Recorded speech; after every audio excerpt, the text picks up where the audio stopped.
तो डॉक्टर आज हमारा जो नेक्स्ट टॉपिक है that is musculoskeletal system pathology. ठीक है जी। इसमें ये जो दो कंडीशन है ना, that is very very favourite. और आप लोग यकीन करें तकरीबन मतलब हर एग्जाम में, चाहे आप लोग FCPS में जाए, जेकेट में जाए, NLE में जाए, एक MCQs यहाँ से जरूर मिलेगी। ठीक है। The first one is called over use injuries of the elbow. अगर हम एल्बो ज्वाइंट को बार बार यूज करें, उससे जो इंजरीज होती है वो दो तरह की है। एक को हम कहते हैं मीडियल एल्बो टेंडिनोपैथी या lateral elbow tendinopathy. Tendinopathy is the disease और the pathology related with tendon. अब आप लोगों को पता है जो हमारे पास एल्बो जॉइंट है, इसके अंदर दो एपिकोंडाइल्स है। ह्यूमरस की हम बात करेंगे, क्योंकि जो ह्यूमरस बोन है ये शोल्डर से लेके एल्बो तक है। तो एल्बो जॉइंट की लेवल पे ह्यूमरस के दो एपिकोंडाइल है, एक मीडियल एपिकोंडाइल है और एक लेटरल एपिकोंडाइल है। तो कहते हैं कि अगर आप बार बार इंजरी की वजह से रिपीटेटिव रिस्ट फ्लेक्शन और समटाइम इडियोपैथिक होता है, if there is any pain or injury near the medial epicondyle, तो डिपेंडिंग अपॉन दी यूज। इस तरह हम गोल्फ खेलते हैं ना, गोल्फ, तो गोल्फ के अंदर जब हम शॉट मारते हैं तो बार बार हम मीडियल एपिकोंडाइल को यूज करते रहते हैं। तो ये लोग कहते हैं कि रिपीटेटिव यूज की वजह से अगर मीडियल एपिकोंडाइल की इंफ्लेमेशन हो जाए तो उस कंडीशन को हम मीडियल एल्बो टेंडिनोपैथी या गोल्फर एल्बो कहते हैं। ठीक है। इसी तरह अगर हम रिपीटेटिव रिस्ट एक्सटेंशन करें, specially pain near the lateral epicondyle, तो इसको हम टेनस एल्बो कहते हैं। आप लोग इन दोनों कॉन्सेप्ट्स को अपने बॉडी पे अप्लाई करें। जो लोग गोल्फ खेलते हैं, तो जब वो शॉट मारते हैं ना गोल्फ वाले, तो वो क्या करते हैं, ये जो शॉट वो चक्के की तरह शॉट मारते हैं, तो वो मीडियल एपिकोंडाइल को बार बार ओवर यूज करते हैं। तो समटाइम दे क्रिएट और दे इरिटेट दैट एरिया। तो medial epicondylitis is called golfer elbow and lateral epicondylitis is known as tennis elbow। ठीक है। तो golfer elbow में medial epicondyle खराब होता है, और जो टेनस एल्बो है इसमें लेटरल एपिकोंडाइल की डैमेज होती है। ठीक है जी। अब इसके बाद आते हैं clavicle fractures, very important, common in children and birth trauma. Clavicle is the only one bone, long bone, that placed horizontally. अब देखिए यहाँ पे अगर आप लोग देखें स्टर्नम, और यहाँ पे है दैट इज कॉल्ड स्केपुला। अब ये जो स्केपुला है इसका जो प्रोसेस है दैट इज एक्रोमियन प्रोसेस। इसके दरमियान यहाँ से इस तरह का एक बोन होता है जिसको beauty bone of the body या collar bone of the body भी कहते हैं, and this bone is known as clavicle. अब सवाल ये है, यहाँ पे क्लेविकल स्टर्नम के साथ अटैच है by the help of sternoclavicular joint, और यहाँ पे एक्रोमियन प्रोसेस के साथ by the help of acromioclavicular joint. ये लोग कहते हैं अगर यहाँ पे इस क्लेविकल में फ्रैक्चर आ जाए, ये टूट जाए, तो उसको हम क्लेविकल फ्रैक्चर कहते हैं, जो ज्यादातर चिल्ड्रन में या बर्थ ट्रॉमा के दौरान होता है। अब देखें ना, ये हड्डी देखे, इसकी एक एंड ये है, बिल्कुल क्लियरली नजर आ रही है। और अगर आप इस हड्डी की दूसरी एंड को फोकस करें तो दूसरी एंड ये है। तो ये कंप्लीटली एक बोन है लेकिन एक दूसरे के साथ बिल्कुल जुदा है। This known as clavicular fracture. लेकिन क्लेविकल की जो फ्रैक्चर है ये कब होती है? Usually due to fall on the outstretch hand, a direct trauma to the shoulder, weakest point at the junction of middle and lateral two-third, very very important। अगर ये एक्रोमियन प्रोसेस है, एक्रोमियन प्रोसेस, और यहाँ पे देखे ये sternum है, ये क्या है? स्टर्नम। तो एक्रोमियन प्रोसेस और इसके दरमियान ये क्या है? That is called the clavicle bone, जिसको हम ब्यूटी बोन या collar bone of the body कहते हैं।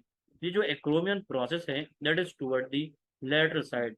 तो लेटरल से अगर हम टू थर्ड आ जाए इधर, this is the weakest point, जो मिडिल थर्ड है सेगमेंट के अंदर, इसमें फ्रैक्चर के चांसेस ज्यादा होते हैं, specially present with shoulder drop.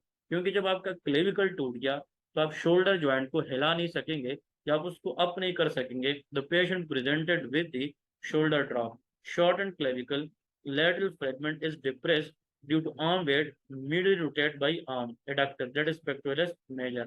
So the beauty bone of the body is clavicle.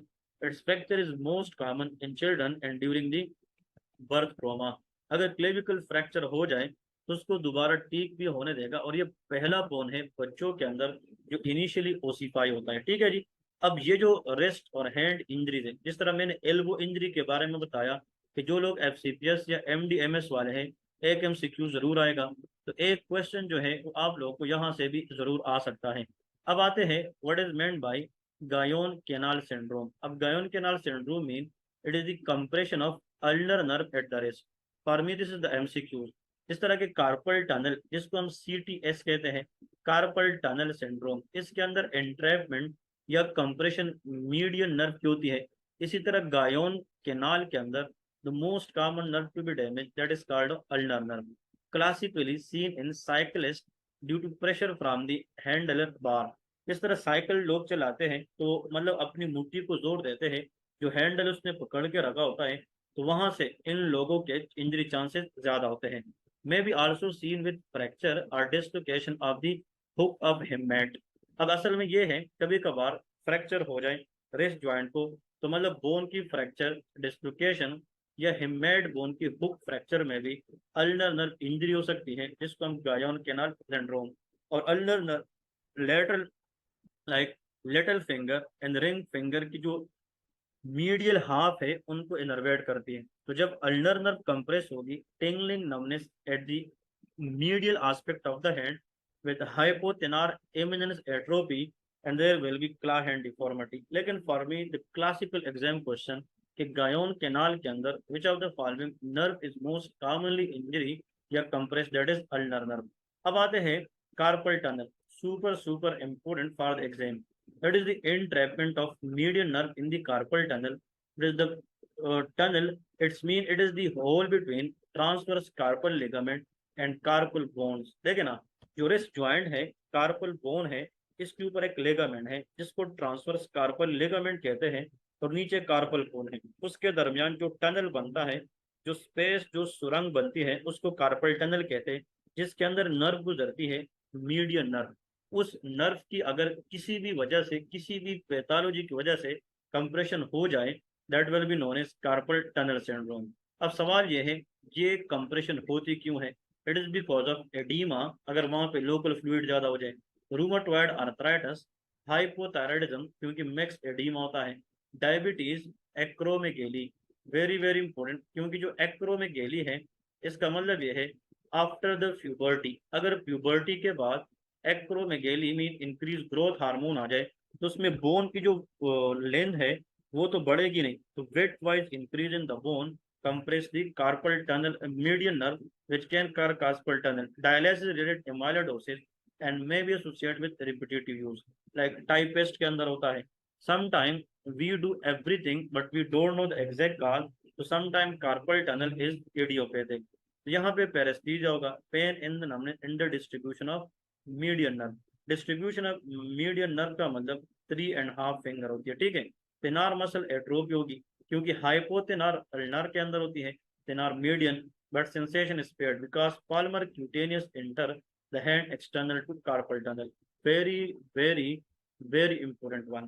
कहते जब कार्पल टनल सिंड्रोम है तो उसके अंदर tingling, numbness sensation and there is thenar eminence atrophy, ये चीजें तो होगी, but sensation of the hand will be intact, क्योंकि जो मीडियन नर्व है, देखिए अगर यहाँ पे फॉर एग्जांपल ये रिस्ट जॉइंट है और यहाँ से एक थंब ये है, फॉर एग्जांपल ये हम थंब की मिसाल अगर लेते हैं, फॉर एग्जांपल इस तरह की अगर हम इस तरह फॉर एग्जांपल मिसाल लेते हैं, तो कहते हैं कि अगर ये हैंड है और यहाँ से फॉर एग्जांपल मीडियन नर्व यहाँ से गुजर रही है, तो होता यह है कि जब यहाँ से मीडियन नर्व गुजरती है तो ये कार्पल टनल में जाने से पहले यहाँ से एक ब्रांच देती है before the entry, and this branch of the median nerve is called Palmer cutaneous branch. इसको क्या कहते हैं? Palmer cutaneous branch, very very important, that is called Palmer cutaneous branch. इसका मतलब ये है कि जो कार्पल टनल सिंड्रोम है इसमें इतना याद रखें कि इसमें मीडियन नर्व यहाँ पे कंप्रेस होती है, लेकिन जो ब्रांच पहले से दे चुकी है तो sensation will be spared and that will be intact, very important. अब आते हैं, एक होते हैं टेनल टेस्ट और एक होते हैं पेलेंट टेस्ट। अब देखिए जो पेलेंट टेस्ट है इसमें हम पेशेंट को कहते हैं कि 90 डिग्री पे फ्लेक्शन ऑफ द रेस्ट करें which can cause tingling, because जब हम 90 डिग्री पे हाथ को फ्लेक्स करते हैं तो उसमें मीडियन नर्व कंप्रेशन बढ़ती है जिससे टिंगलिंग बढ़ती है। तो 90% रेस्ट ज्वाइंट को फ्लेक्स करने से अगर मीडियन नर्व डिस्ट्रीब्यूशन पे पेन ज्यादा होती है थिंक अबाउट पेनल टेस्ट पॉजिटिव। टेनल साइन क्या है? परकशन ऑफ द रिस्ट कॉन्कास्ट टिंगलिंग। अगर आप इस रिस्ट जॉइंट के ऊपर अपने हाथ से थोड़ा सा टेप करें और आप देखें कि उसकी जो हाथ है उसमें 3.5 फिंगर में फॉर एग्जांपल हमारे पास क्या बढ़ रही है, देयर इज फॉर एग्जांपल उसमें टिंगलिंग बढ़ रही है, तो फिर टेनल साइन पॉजिटिव। तो how many things we have to go for median nerve, that is Tinel test and Phalen test. अब इसके बाद मेटाकार्पल नेक फ्रैक्चर है। मेटाकार्पल नेक, जो मेटाकार्पल है इसको बॉक्सर फ्रैक्चर कहते हैं। Commonly fracture direct by direct blow with close fist from punching a wall. जिस तरह बंदा है वो बॉक्सर है, दूसरे को पंच मारता है, या बंदा प्रैक्टिस करता है, कोई हार्ड एरिया को बार बार मारता है, उस वजह से जो फिफ्थ मेटाकार्पल है इसके हेड में अगर फ्रैक्चर आ जाए, think about metacarpal neck fracture. लेकिन एग्जाम क्वेश्चन ये है कि in boxer fracture which of the following most common metacarpal is prone, think about fifth metacarpal bone. ये एमसीक्यूज बार बार एग्जाम में आ भी चुका है और आप लोगों को बार बार मैं रिक्वेस्ट करता जाऊंगा कि such type of question they will definitely ask in the exam. आप लोगों को वो इस तरह के क्वेश्चन देता रहता है, तो आप लोगों को पता होना चाहिए कि इसके अंदर कौन सी चीज आती है और कहाँ पे इसकी जो इम्पोर्टेंस है वो ज्यादा होती है। अब दो चीजें याद रखें, if the question come the patient is feeling there is tingling and numbness sensation in the medial one half of the finger, think about Guyon canal syndrome, जिसके अंदर अल्नर नर्व कंप्रेशन होती है। और अगर पेशेंट को lateral 3.5 finger में आ जाए तो वो कार्पल टनल सिंड्रोम है, इसमें medial nerve compression. The most common metacarpal which is prone to fracture at boxer fracture, think about fifth metacarpal bone. ठीक है जी, ये चीजें इंपॉर्टेंट है। आप लोग इस तरह के एग्जाम कॉम्पिटेंट क्वेश्चन आप लोग को पता हो तो आप लोग बेहतर से बेहतर भी कर सकते हैं। ठीक है जी, इसके बाद आते हैं द नेक्स्ट वन। जो नेक्स्ट हमारे पास इंपॉर्टेंट चीज है वो हम अभी डिस्कस करने जाएंगे, that is called psoas abscess. What is meant by psoas abscess? That is called the, नाम से पता है, it is a collection of pus. Abscess mean is a collection of pus but where in the iliopsoas compartment. Iliopsoas muscle है, इसके साथ जो compartment है उसमें एब्सिस मीन पस की अक्यूमुलेशन को इलियोश्वास एब्सिस कहते हैं। May spread from blood like hematogenous or from direct structure like vertebral osteomyelitis, tuberculous spondylitis which is also known as Pott disease. It's mean के ट्यूबरकुलोसिस ऑफ वर्टेब्रा। अगर vertebra की TB हो जाए इसको हम पोर्ट डिजीज कहते हैं। Pyelonephritis, it may be anything, Crohn disease, diabetes और इम्यूनो कॉम्प्रोमाइज स्टेट, क्योंकि जब इम्यूनिटी वीक होती है उन लोगों में रिकरेंट इन्फेक्शन के चांसेस ज्यादा होती हैं। Staphylococcus is the most common organism which can cause abscess. ये क्या करा सकती है? एब्सेस करा सकती है। It can occur secondary due to TB. अब if a patient has abscess, remember 2 to 3 things very important. There is a flank pain, fever, लेकिन यहाँ पे मैं जरूर लिखता हूँ chills with rigor। एग्जाम के अंदर आएगा कि fever with chills and rigor, think about abscess, inguinal mass and plus Schwarz sign positive। What is Schwarz sign positive? It is the hip extension will exacerbate lower abdominal pain। अगर एक patient है उसको flank में, अब जो flank area है that's mean the area where kidney and adrenal gland is present. लेकिन flank pain, अब फ्लैंक पेन तो किडनी स्टोन भी है, फ्लैंक पेन तो यूरेटेरिक स्टोन भी है, फ्लैंक पेन तो पाइलोनेफ्राइटिस भी है। लेकिन ऐसा फ्लैंक पेन जिसके साथ फीवर है, chills and rigor, but if you extend the hip the patient feel more pain in the lower abdomen, Schwarz sign positive है, think about Schwarz abscess। so what is meant by Schwarz sign and Schwarz abscess? That is the hip extension exacerbate lower abdominal pain। इसमें जब infection staphylococcus leukocytosis, CT MRI will show hypodense lesion within the muscle area। treatment is what? Answer is abscess drainage, क्योंकि the most important thing जो people must know कि जहाँ पे abscess होती है तो सबसे पहले हम क्या करेंगे, वहां पे हम मतलब एब्सेस को ड्रेन करेंगे, and that is very very important one. अब आते हैं कि इसमें जो कॉमन कॉमन चीजें हैं वो क्या है। जो श्वास एब्सेस है, number one, it is collection of पस। ये इंपॉर्टेंट है। स्प्रेड किस वजह से होती है? ब्लड के जरिए, हेमेटोजीनियस, और इट में भी direct structure like osteomyelitis, port disease. Port disease में आप लोगों ने याद रखना है कि whenever the TB which is occurring into vertebra, that is called of port disease। तो TB of vertebra is called of port disease। तीसरी बात, क्रोन डिजीज ये सारे, the most important that is staphylococcus aureus. Majority area के अंदर जब भी abscess होता है या पस accumulation that is pyogenic bacteria, क्योंकि आप लोगों को पता होना चाहिए कि जो स्टेफाइलोकोकस है that is called pyogenic bacteria. This bacteria has the ability to form pus, but the most important is Schwarz sign, that is a hip extension exacerbated by lower abdominal leukocytosis image। ये मैंने बता दिया, इसमें surgical abscess drainage करेंगे और antibiotic. लेकिन एक चीज आप लोग को मैं बताता चलूं कि जहां पे भी एब्सेस हो, the best treatment for the abscess, याद रखे इंपॉर्टेंट वन, कि जहां पे भी एब्सेस हो तो उसमें जो पस बनी होती है सबसे पहले इसको हम क्या करेंगे, वो ड्रेन करेंगे। जब तक हम उस एरिया के अंदर लोकल पस को ड्रेन ना करें तो इसकी सिम्टम जो है वो ठीक हो नहीं होगी। The most common cause of psoas abscess staphylococcus aureus and Schwarz sign mean if you exacerbate, if you extend the hip joint, it will exacerbate the lower abdominal pain. Very, very common area you must know for the exam point of view. It will help you a lot in the exam because such type questions they definitely asking you in the exams. अब आते हैं कि what is meant by common knee condition. अब knee joint की तरफ आते हैं। Unhappy triad, triad mean combination of three thing. इसका मतलब यह है कि कौन सी तीन चीजें हैं अगर वो डैमेज हो जाए it will cause unhappy triad. Number one, ACL, ACL anterior cruciate ligament, ACL anterior cruciate ligament. Number two, MCL medial collateral ligament, इसका नाम क्या है, medial collateral ligament. And medial meniscus, कौन सा है, middle meniscus.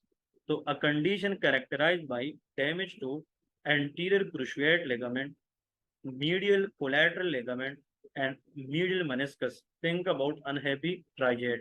However, lateral meniscus involvement is more common there. Middle meniscus involvement in junction with ACL and MCL injury present with acute pain and sign of joint instability. लेकिन भाई मेरे लिए जो सबसे important है वो ये है, अगर एग्जाम के अंदर आ जाए the most common structure that is involved in knee joint instability or knee joint injury, that is lateral meniscus। वो क्या है, lateral। most common तो ये है, but it should be not the part of unhappy triad। तो unhappy triad mean combination of three structure damage, anterior cruciate ligament, medial collateral ligament and the third one is called medial menisci। ठीक है जी। और इसकी जो most common injury है वो sports injury होती है। तो स्पोर्ट्स इंजरी के अंदर ये तीन चीजों का डैमेज होना that is always known as unhappy triad and it can cause excruciating lot of painful condition. अब नेक्स्ट आते हैं यहाँ पे most important, this is called for example, ये ऊपर से जो आता है दैट इज द फीमर, ये टीबिया है and that is called the fibula, ये क्या है, फिबुला। लेकिन it is the most common only distal end of the femur and tibia which form the knee joint and this bone which is called the kneecap, that is known as a patella। जो पटेला है इसको हम याद रखें क्या कहते हैं, knee cap भी कहते हैं। Very very important. अब इसके अंदर फ्लूइड होती है जिसको हम वर्षा कहते हैं। अब अगर इस पटेला, इसके ऊपर वर्षा है, इसका नाम सुप्रा पटेलर वर्षा है, नीचे को कहते हैं इंफ्रा पटेलर, बट इसके सामने वाले को प्री पटेलर वर्षा कहते हैं। सो वर्षा जो है वो तीन तरह की है। जहाँ पे एनाटमी के पॉइंट ऑफ व्यू के लिहाज से अगर लिखना चाहे that is called supra patellar बरसा, इसका नाम क्या है, सुप्रा पटेलर। इसका नाम है इनफ्रा पटेलर बरसा, that is called infra patellar. और जो बरसा पटेला के सामने है उसका नाम प्री पटेलर बरसा है। और इस प्री पटेलर बरसा की इन्फ्लेमेशन को हम प्री पटेलर बरसाइटस कहते हैं, that is also called housemaid knee. Very very important, exam के लिए याद रखे इसको हम हाउसमेड नी भी कहते हैं। ठीक है जी। तो inflammation of the pre patellar bursa in front of the knee cap, knee cap से मुराद क्या है, patella. That is can be caused by repeated trauma, pressure from excessive kneeling. जिस तरह फीमेल घर में जो हाउस वाइफ होती है वो झाड़ू लगाती है, तो वो लॉन्ग टाइम एक्सेसिव बेड के झाड़ू लगाती है तो उसकी नीलिंग टाइम ज्यादा होती है, उसमें जो फ्रंट ऑफ द पटेला की बरसा है उसकी इन्फ्लेमेशन इंजरी चांसेस ज्यादा होती है। इसलिए हाउसमेड नी के अंदर प्री पटेलर बरसाइटिस बहुत कॉमन होता है जिसको हम हाउसमेड नी कहते हैं। It is very very important. Now popliteal cyst क्या है, देखें यहाँ पे ये पॉप्यूलेट क्या है, that is patella, that is the femur, that is the tibia. अब सवाल ये है कि इस नी ज्वाइंट की बैक साइड पे जो एरिया है that is called popliteal fossa. इसका नाम क्या है? Popliteal. The space behind knee joint is called popliteal fossa. और इस पॉप्लिटियल फोसा के अंदर अगर कोई सिस्ट आ जाए, फ्लूइड फिल्ड केविटी, तो इसको हम बेकर सिस्ट कहते हैं। Baker cyst is also known as popliteal cyst. यहाँ पे कहते हैं popliteal cyst is also known as Baker cyst. Fluid filled popliteal fluid film collection in the gastrocnemius semimembranosus versa, commonly communicating with synovial space in the chronic joint disease like osteoarthritis and rheumatoid arthritis। लेकिन simple सी बात, collection of popliteal fluid behind the knee joint in popliteal fossa, think about Baker cyst और popliteal cyst। यहाँ पे ये जो आप लोग को दिखाया गया है, दिस कॉल्ड popliteal cyst, जिसको हम बेकर सिस्ट कहते हैं। तो बेकर सिस्ट के बारे में हमेशा जब वो आप लोगों को कोई पिक्चर देंगे तो उसमें जो फ्लूइड है that should be collect behind the knee joint. अब आते हैं common, another is costochondritis. It is the inflammation of costochondral और costosternal junction. Costo mean is the word use for ribs, ठीक है, कोस्टो। अब आते हैं present with sharp positional chest pain and focal tenderness to palpation. जहाँ पे सीने में दर्द होता है उसी जगह पे जब आप पल्पेट करते हैं, the patient will experience pain to touch, that is called tenderness. Most common in younger female में कार्डियक लाइक एमआई और पल्मोनरी एम्बोलिज्म डिजीज। लेकिन इसमें सिर्फ यह है कि इसमें पेन रेडिएट नहीं होता, लेकिन जो एमआई है उसमें जो पेन की नेचर है वो हेवी पेन होता है, radiate toward the left arm and left jaw। What is meant by dequarian tenosynovitis? For me, regarding the FCPS jacket, very important, dequarian tenosynovitis.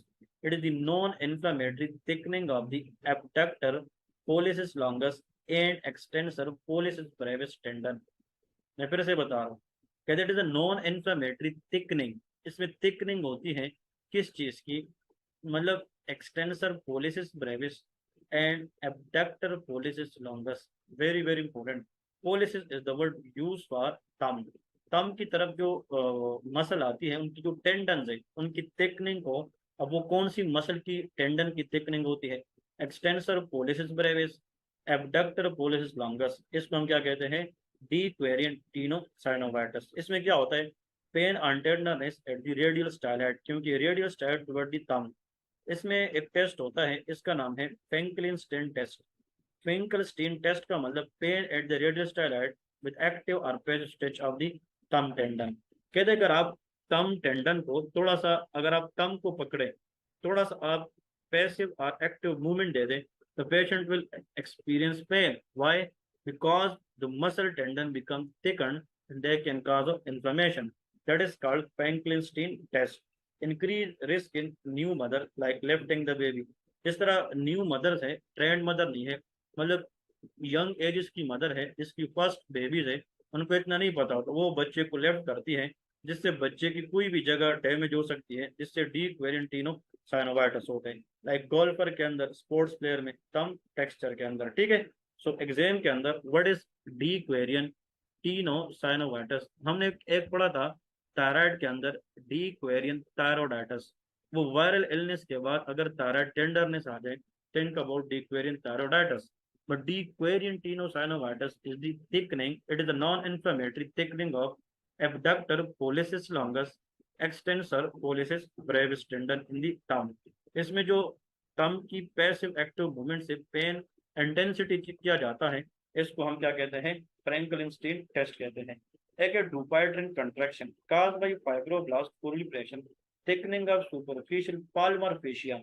इसमें हाथ की जो पाल्मर फेशिया है, it is thicken and that is involved the fascia at the base of ring and little finger। Unknown etiology, but most frequently seen in male more than 50-year-old northern European descent। लेकिन मैं यहाँ पे लिखता हूँ it is also one of the sign for cirrhosis। जब liver cirrhosis होता है उसमें भी डुपाइट्रिन कंट्रैक्शन होता है। Nothing, it is the thickening of the superficial palmar fascia, especially toward the base of ring and of little finger। फिर है ganglionic cyst। It is a fluid-filled swelling overlying joints, tendon or sheath, most commonly at the dorsal side of the wrist, usually resolves spontaneously। मतलब ये है कि tendon या joint की dorsal side पे fluid filled swelling को हम क्या कहते हैं? Ganglionic cyst. या तो ये खुद बहुत खत्म हो जाता है अगर नहीं तो उसको हम सर्जिकली रिमूव करते हैं। फिर है iliotibial band syndrome, that is poor use injury of lateral knee, they can cause primary runner pain secondary due to fraction of iliotibial band against lateral femoral epicondyle। lateral femoral epicondyle है उसके खिलाफ अगर runner बार बार इसको use करें, there will be lot of pain toward the thigh region, iliotibial band syndrome। limb compartment syndrome क्या है? increase pressure within the facial compartment of the limb, like venous outflow obstruction की वजह से, arterial collapse की वजह से। Anoxia mean no oxygen, that it will lead to necrosis and rhabdomyolysis, which can cause acute tubular necrosis। It's mean कि जो हमारी लिम है, लोअर लिम, इसके अंदर कंपार्टमेंट्स बने हैं, fascial compartment between the muscle, उनके अंदर जब भी प्रेशर बढ़ता है, it will cause what? Compartmental syndrome.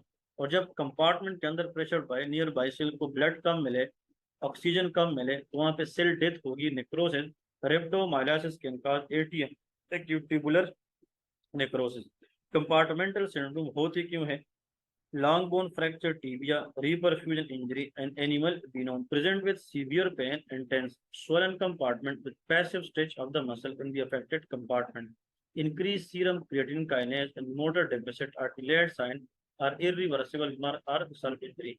अब यहाँ पे दो चीजें, जहाँ पे प्रेशर बढ़े, लोकल सेल की ब्लड सप्लाई कम हो, तो वहाँ पे क्या होता है? लाइक पेन होगा, pallor, paresthesia, pulselessness and paralysis. These are the 5 P important for limb compartmental syndrome। Medial tibial stress syndrome, also called shin splint, shin splint means tibial splint, most common cause of shin pain and diffuse tenderness in runner and military recruits, caused by bone resorption that outpaces bone formation in tibial cortex। That is very very rare and not that much important to ask in the exam। Plantar fasciitis, that is inflammation of plantar aponeurosis characterized by heel pain, worse with first step in the morning और after period of inactivity. कभी कभार लोग कहते हैं ना, यार मैं सुबह सवेरे उठता हूँ तो पेन की वजह से अपना पाँव जमीन पे नहीं रख सकता, लेकिन जब थोड़ा चल के जाता हूँ फिर ठीक होता है। फिर जब ज्यादा देर तक, घंटा दो देर वो रहता है, उनको दोबारा pain. That is plantar fasciitis. इसमें एसोसिएटेड विद ओबेसिटी, वेट ज्यादा होने की वजह से, प्रोलॉन्ग स्टैंडिंग की वजह से, जंपिंग की वजह से, like dancer running and flat feet. Heel spur ऑफर कोएग्जिस्ट, कहते हैं स्पर से मुराद ये है that is the outgrowth of the bone. जो हील बोन है, टार्सल बोन है, उनके आउट ग्रोथ को हम क्या कहते हैं? स्पर कहते हैं। और इसके बाद तो next one that is temporo mandibular disorder. Temporo mandibular it is a group of disorder that can what involve temporo mandibular joint. इसका मतलब यह है, नाम से पता चलता है कि टेम्पोरो मैंडिबुलर डिसऑर्डर के अंदर क्या होता है कि for example in temporo mandibular disorder, इसमें जो मोस्ट इम्पोर्टेंट पॉइंट है आप लोगों ने इस तरह याद रखना है कि most important temporal mandibular joint point, muscle of mastication. Muscle of mastication are 4। Number 1 लिखते जाए आप लोग, सुने, temporalis, medial pterygoid, lateral pterygoid, and what? Very important. Shabash. Anyone can guess? That is masseter, medial pterygoid, lateral pterygoid, and temporalis। ठीक है। Multifactorial like associate temporomandibular joint trauma, poor head neck posture, abdominal nerve, trigeminal nerve injury, possess process psychological factor, present with dull constant unilateral facial pain that worsen with jaw movement, like otalgia, pain in the ear, headache, temporomandibular junction dysfunction, limited range of motion। जब ये बंदा फिर खाना भी खाता है, the pain with exacerbate along with chewing the food। ठीक है जी। अब अगर एक पेशेंट है ना, ये मैं आप लोग को एक चीज बताने लगा था कि यार यहाँ पे आपके पास एक मरीज आता है, मोस्ट इम्पोर्टेंट, कि वो कहते सुबह सवेरे उठता हूँ तो मुझसे चला नहीं जाता, या मतलब कभी कभार फॉर एग्जांपल मैं जिस जगह पे ज़्यादा देर तक बैठता हूँ, फिर वहां से जाने में मुझे और भी मसला होता है। तो उसमें पाल्मर फेशियाटिस के अंदर जो ट्रीटमेंट है that is diclofenac pain killer and steroid देंगे ताकि जो कंप्रेशन है वो कम से कम हो। तो hope you people enjoyed the topic. इंशाल्लाह the next topic will come very soon. जज़ाकल्लाह।